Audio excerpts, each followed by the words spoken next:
புரியுதுங்களா? நீங்க மதத்தை தூக்கி பிடிப்பது முக்கியம் இல்ல. அந்த மதத்தை சேர்ந்த மனிதர்கள் வாழணும். அவங்களுக்கு இடஒதுக்கீடு உரிமைகள் அதை பத்தி பேசணும். திருப்பரங்குன்றத்துல முஸ்லிம்களுக்கு சார்பா எந்த முடிவும் எடுக்காம ஒரு முஸ்லீமை வச்சுக்கிட்டு சனாதனத்தை ஒழிப்போம் என்று சொன்னால் அப்ப முஸ்லிம்களுக்கு என்ன பாதுகாப்பு வந்துருமா?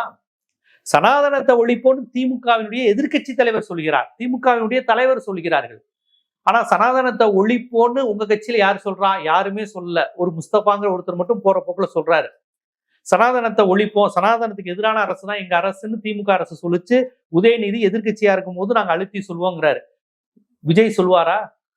ஆனா முஸ்தபா இப்ப நம்ம சனாதனத்தை ஒரு எதிர்ப்பாரான்னு விவாதங்களை கேள்வி கேட்டா முஸ்தபா சொல்லியிருக்காரேன்னு உதாரணத்தை காமிச்சு தப்பிச்சுக்குவாங்க. ஆனா முதலமைச்சர் சொல்லணும். சொல்லுவாரா? நான் என்ன உதயநிதி என்ன சனாதனத்தை ஒழிக்கிறது, நாங்களே சனாதனத்தை ஒழிக்க தான் வந்திருக்கோம், விஜய் சொல்வாரா? அப்படி முதலமைச்சர் அவர்கள் சொன்னா உண்மையில் பெரியாரிஸ்டுகள் பாராட்டியே ஆகணும். ஆனா முதலமைச்சர் விஜய் அவர்கள் அப்படி சொல்வாரா? உதயநிதி சொன்ன மாதிரி முதலமைச்சர் விஜயும் அப்படி சொல்வாரா? அப்படிங்கிற கேள்வி வருதுல்ல. யார் சொல்றாங்கிறது முக்கியம் இல்லையா? இந்தியை ஆதரிக்கிற ஒரு அமைச்சர், இந்துத்துவாவை ஆதரிக்கிற ஒரு அமைச்சர், பெரியார் எறாவை முடிவு கட்டுவோம் என்று சொல்கின்ற ஒரு அமைச்சர், இவங்களை நீங்க சுத்தி வச்சிருக்கீங்க.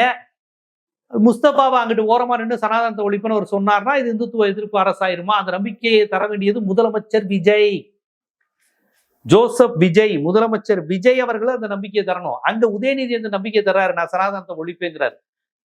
இங்க உங்க பக்கத்துல முக்கியமான நபர்கள்லாம் இந்துத்துவ நபர்களா இருக்கிறதுனாலதான் நமக்கு அந்த சந்தேகமும் பயமும் அச்சமும் பதட்டமும் வருகிறது. ஆகா, விஜய்ங்கிற பேர்ல இவங்க வேற எதுவும் அரசியலை கொண்டு வர முயற்சி பண்றாங்களா? ஒரே நாடு ஒரே கொள்கையில் என்ன சொல்ல போறாங்க? பிஎம்ஸ்டி திட்டத்துக்கு விஜய் என்ன பதில் சொல்ல போகிறார்? இதுதான் முக்கியம். இந்த அடையாளமா ஐக்கானா பைபிள் படிக்கிறது சனாதனத்தை ஒழிப்புன்னு சொல்வது அல்ல முக்கியம். சனாதனத்தை ஒழிப்புன்னு சட்டசபையில சொல்றாரு, நீங்களும் சட்டசபையில சொல்லணும்.